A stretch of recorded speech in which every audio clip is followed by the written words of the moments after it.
Hi అండి, welcome to సాయిస్ kitchen. బాగున్నారండి మీరు? మేమైతే బాగున్నామండి. ఇప్పుడైతే నేను ఎగ్ కర్రీ చేస్తానండి. ఎగ్ ఆమ్లెట్ కర్రీ ఎప్పుడు చేసే విధంగా కాకుండా, ఎగ్స్ అయితే ఎప్పుడు మనం చేసుకుంటాం కదండి, ఆ విధంగా కాకుండా ఇప్పుడైతే ఎగ్ ఆమ్లెట్ వేసి కర్రీ చేస్తానండి, పులుసు పెట్టి. ఇప్పుడైతే నేను దీనికోసం ఒక 5 ఎగ్స్ తీసుకుంటాను. ఒక 5 ఎగ్స్ అండి, ఒక 5 వరకు తీసుకుంటాను.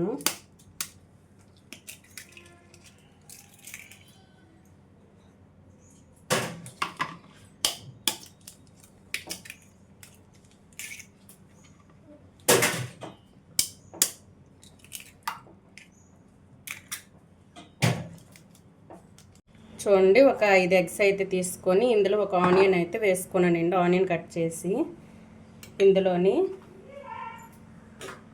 ఒక 1/2 టేబుల్ స్పూన్ వరకు పసుపు వేసుకోండి. ఇందులో కొద్దిగా సాల్ట్ అండి, చూడండి టేస్ట్కి సరిపడా సాల్ట్. ఇందులో కొద్దిగా గరం మసాలా, ఒక 1/2 టేబుల్ స్పూన్ వరకు గరం మసాలా. ఇందులో 1 టేబుల్ స్పూన్ వరకు శనగపిండి వేసుకోండి. చూడండి, 1 టేబుల్ స్పూన్ వరకు శనగపిండిని వేసుకుంటాను.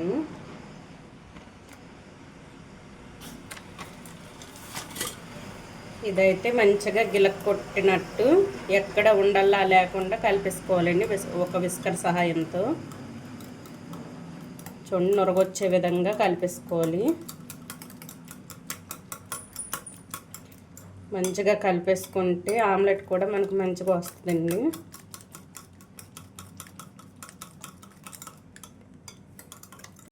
చూడండి, ఈ విధంగా అయితే కలిపేసుకోవాలి. ఇప్పుడైతే ఇది పక్కన పెట్టేసుకొని స్టవ్ ఆన్ చేసుకుందాం అండి. చూడండి, స్టవ్ ఆన్ చేసుకొని ఒక ప్యాన్ పెట్టుకున్నానండి. ఇందులో అయితే 1 టేబుల్ స్పూన్ వరకు ఆయిల్ వేసుకోండి.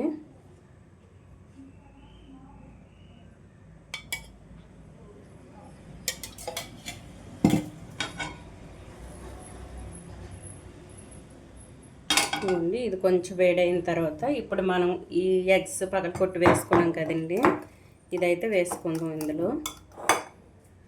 ఈలోగా అయితే ఒక పెద్ద నిమ్మకాయ సైజు అంతా చింతపండుని తీసుకోవాలండి. పులుసు పెట్టుకుంటాను కదా, ఇదిగోండి ఒక పెద్ద నిమ్మకాయ సైజు అంతా చింతపండుని తీసుకొని వాటర్లో నానబెట్టేసుకుందాం అండి.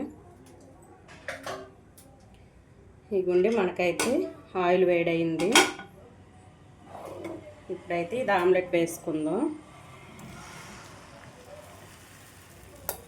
పెద్ద సైజుది ఒకటి వేసుకోండి, తర్వాత ముక్కలుగా కట్ చేసుకుని మనం కర్రీ చేసుకోవచ్చండి.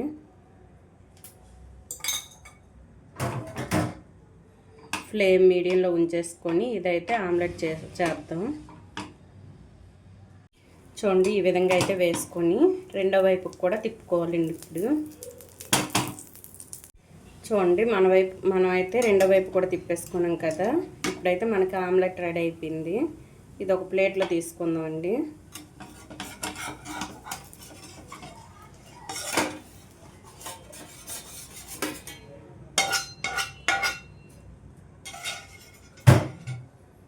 చూడండి, ఈ విధంగా అయితే ప్లేట్లో తీసుకోవాలి. ఇది కొంచెం చల్లపడిన తర్వాత ముక్కలుగా కట్ చేసుకుందాం అండి. ఇది ఇప్పుడైతే ఇదిగోండి ఒక వెడల్పాటి కర్రీ చేసుకోవడం కోసం ఒక వెడల్పాటి పాత్ర తీసుకొని ఇందులో అయితే ఒక 2 టేబుల్ స్పూన్ వరకు ఆయిల్ వేసుకోండి.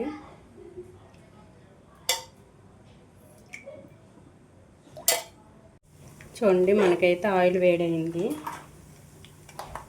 ఇందులో ఒక 1/2 టేబుల్ స్పూన్ వరకు ఆవాలు, ఒక 1/2 టేబుల్ స్పూన్ వరకు జీలకర్ర, కొద్దిగా మినపప్పు అండి, ఒక 1/2 టేబుల్ స్పూన్ వరకు,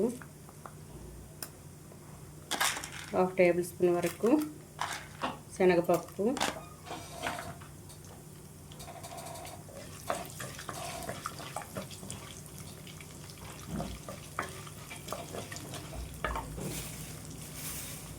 ఇందులోనే కొద్దిగా కరివేపాకు అండి. ఇవి మంచిగా ఫ్రై చేసుకోవాలి. ఇవి బాగా వేగిన తర్వాత ఆనియన్స్ అయితే వేసుకుందామండి మనం.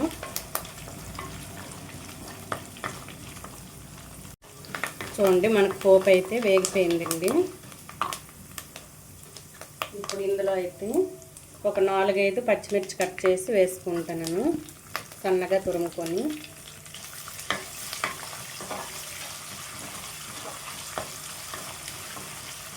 ఇవి కూడా మంచిగా వేగాలండి. ఆనియన్ ఇది మనకి పచ్చిమిర్చి చూడండి, మనకి పచ్చిమిర్చి కూడా వేగిపోయింది.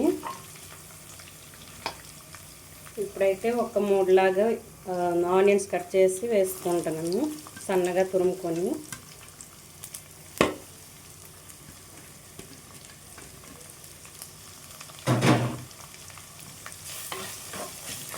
ఇందులో కొద్దిగా అల్లం వెల్లుల్లి పేస్ట్, 1 టేబుల్ స్పూన్ వరకు అల్లం వెల్లుల్లి పేస్ట్ వేసుకోండి. ఇందులో కొద్దిగా సాల్ట్ వేసుకొని ఇవి మగ్గనిద్దామండి. ఆనియన్స్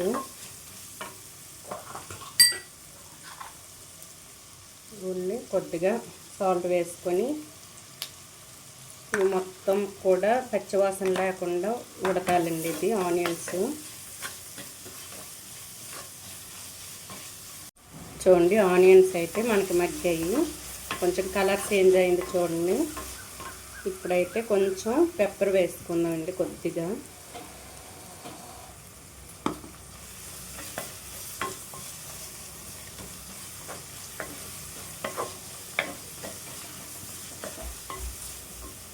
ఇందులోని 1 టేబుల్ స్పూన్ వరకు గరం మసాలా,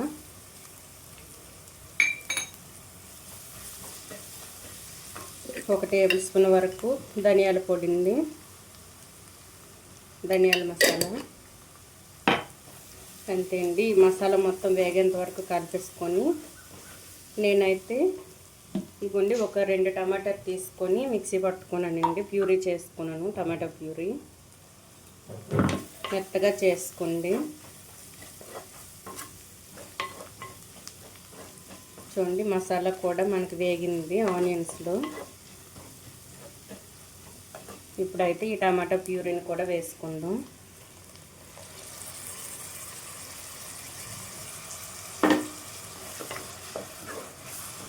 ఇదైతే ఆనియన్స్లో మంచిగా ఉడకాలండి. ఇది ఈ టమాటా పచ్చివాసన పోయేంత వరకు మనం అయితే మగ్గించుకుందాం. ఇందులోనే కొద్దిగా పసుపు వేసుకోండి, 1 టేబుల్ స్పూన్ వరకు పసుపు, ఒక 1/2 టేబుల్ స్పూన్ వరకు కారం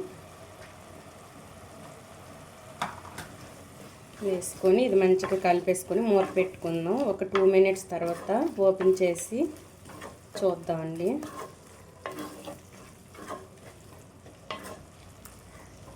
ఇప్పుడైతే మూత పెట్టి ఉంచుకుందాం. ఒక 2 మినిట్స్ మగ్గిన తర్వాత చూపిస్తాను.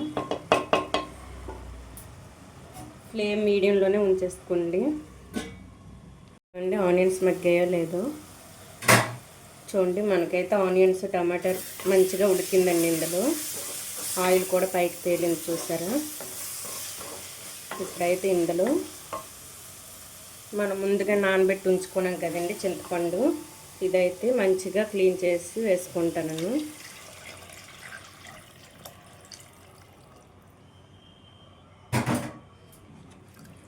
ఇదైతే కలిపేసుకోవాలండి. కొంచెం దగ్గర పడిన తర్వాత, గ్రేవీ దగ్గర పడిన తర్వాత అయితే మనం ఆమ్లెట్స్ని కట్ చేసి పెట్టుకుంటాం. ఇప్పుడు ఇదైతే వేసుకుందాం.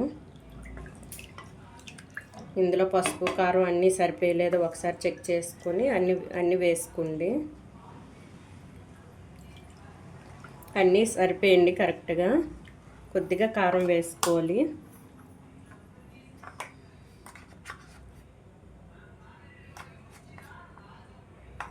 ఒక టేబుల్ స్పూన్ వరకు కారం పడిందండి.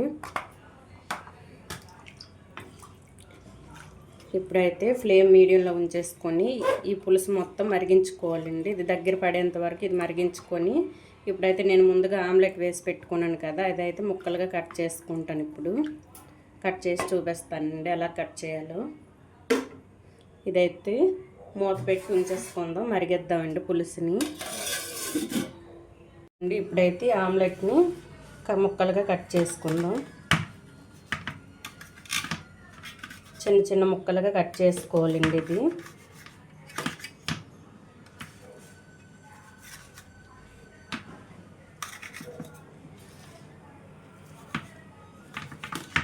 ఈ విధంగా చేసుకుంటే టేస్ట్ కూడా బాగుంటుందండి ఇది.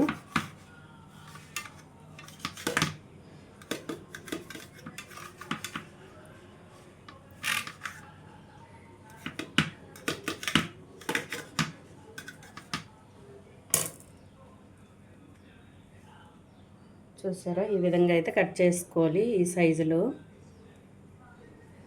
ఇకుండి ఈ మాత్రం దలసరిగా ఉండాలండి మనకి. చూసారా, ఇవన్నీ కూడా ఇదే విధంగా కట్ చేసి పెట్టుకున్నాను. ఇప్పుడు పులుసు మరిగిన తర్వాత ఈ ఆమ్లెట్ పీసెస్ అన్నిటి అందులో వేసుకుందామండి.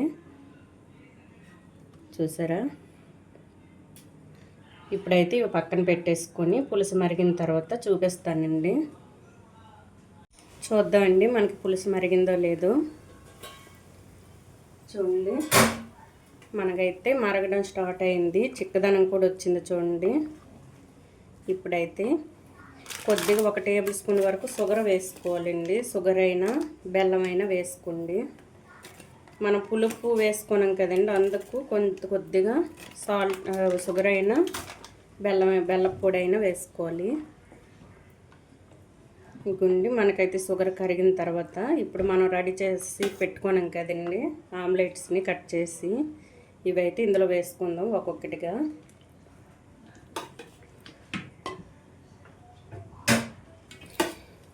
ఇవైతే ఒక్కొక్కటిగా వేసుకోండి. ఫ్లేమ్ మీడియంలో ఉంచేసుకొని ఈ పీసెస్ అనేది ఒక్కొక్కటిగా వేసుకోవాలండి. మనం మీడియంలో ఫ్లేమ్ ఉంచుకోవడం వల్ల ఈ ఆమ్లెట్స్కి అనేది పులుపు మొత్తం పడుతుందండి, బాగుంటుంది కర్రీ అనేది. ఇవి వేసిన తర్వాత మనకి పూర్తిగా చిక్కబడుతుందండి. చిక్కబడేటప్పుడు ఆఫ్ చేసుకోవాలి. పీసెస్ మొత్తం వేసుకున్నాను.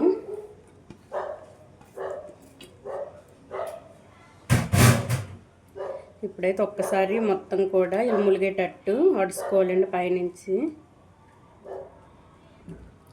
ఇదిగోండి, ఇప్పుడైతే ఒక 2-3 మినిట్స్ అయితే ఇలానే ఉంచేసుకోవాలి. ఫ్లేమ్ మీడియంలో ఉంచేసుకొని మూత పెట్టి ఉంచుకోండి.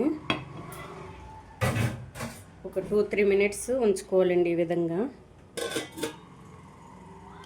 చూద్దామండి మనకి కర్రీ రెడీ అయిందో లేదో. చూసారా, మనకైతే ఈ ఆమ్లెట్స్కి మొత్తం పట్టిందండి. మనకి పులుసు అనేది మొత్తం చూసారా ఎలా పట్టిందో. ఇగుండి, ఇప్పుడైతే స్టవ్ ఆఫ్ చేసే ముందు కొద్దిగా గరం మసాలా వేసుకోండి. కొద్దిగా అండి లైట్గా గరం మసాలా వేసుకొని ఇందులోని కొద్దిగా కొత్తిమీర వేసుకుందామండి. చూసారండి, పీసెస్ ఈ విధంగా అన్నంలోకైనా రోటీలోకైనా బాగుంటాయి, ఇది చపాతీకైనా. ఇప్పుడైతే ఇందులో కొద్దిగా కొత్తిమీర వేసుకుందాం.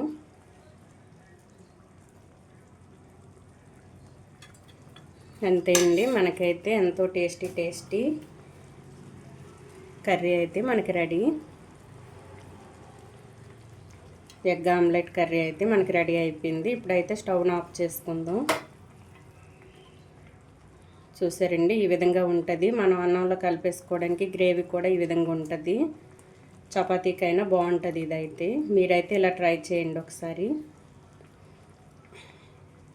ఈ ఎగ్ ఆమ్లెట్ కర్రీ కనుక మీకు నచ్చినట్లయితే అండి లైక్ చేయండి, షేర్ చేయండి, నా ఛానల్ను సబ్స్క్రైబ్ చేసుకోండి. ఓకే, బాయ్ అండి.